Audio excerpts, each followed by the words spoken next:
Kantor Pencarian dan Pertolongan Basarnas Sulawesi Utara bersama Satgas Gabungan terus melakukan upaya pencarian dan pemantauan terhadap kemunculan buaya yang sempat viral di perairan Teluk Manado. Dalam operasi ini Basarnas Sulut turut membantu proses pencarian dengan mengerahkan drone thermal untuk memantau area perairan dari udara. Kepala Basarnas Sulut George Mercy Randang mengatakan hingga saat ini hasil pemantauan lewat drone belum menunjukkan tanda-tanda keberadaan buaya tersebut di sekitar Teluk Manado. Meski demikian, tim gabungan tetap melakukan pengawasan intensif di sejumlah titik yang berpotensi menjadi lokasi munculnya satwa predator itu. Dapat kami sampaikan bahwa unsur gabungan yang tergabung dalam pencarian terhadap buaya yang beraktivitas di daerah Teluk Manado, bahwa pada tanggal 12 November 2025, selain dari kapal Polair, demikian juga kapal Dinas Perhubungan melakukan pemantauan di daerah perairan pesisir pantai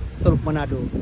Unsur yang tergabung selain dari BKSDA, dari Polair, BPBD, Dinas Perhubungan, dan tim dari Asosiasi Pilot Drone Indonesia bersama dinas terkait telah melakukan pemantauan di beberapa titik yang dicurigai keberadaan buaya.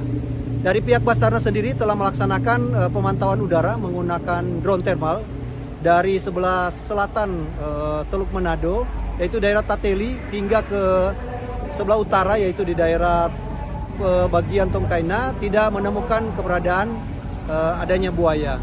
Kami juga memakai mode thermal untuk mendeteksi panas ataupun keberadaan buaya di daerah pesisir ataupun di tengah pantai.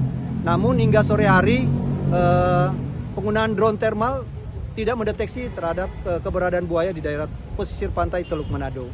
Randang menghimbau kepada seluruh masyarakat, khususnya yang beraktivitas di sepanjang pesisir pantai Teluk Manado, agar tetap waspada dan berhati-hati.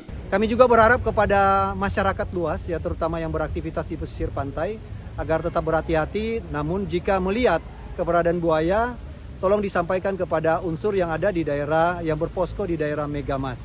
Mungkin itu yang bisa kami sampaikan. Dan semoga ke depan ancaman buaya ya yang berada di daerah Teluk Manado betul-betul kita bisa antisipasi dan tidak membahayakan keberadaan masyarakat, terutama yang melaksanakan aktivitas di daerah wisata, spot-spot wisata yang berada di daerah seputaran Teluk Manado. Demikian. Dia menambahkan pos siaga Basarnas yang berada di kawasan Pelabuhan Megamas akan selalu mendukung bersinergi dengan pemerintah Kota Manado dan TNI Polri serta instansi terkait dalam membantu masyarakat Kota Manado, terutama dalam hal kesiapsiagaan dan pelayanan SAR. Roy Pesak melaporkan.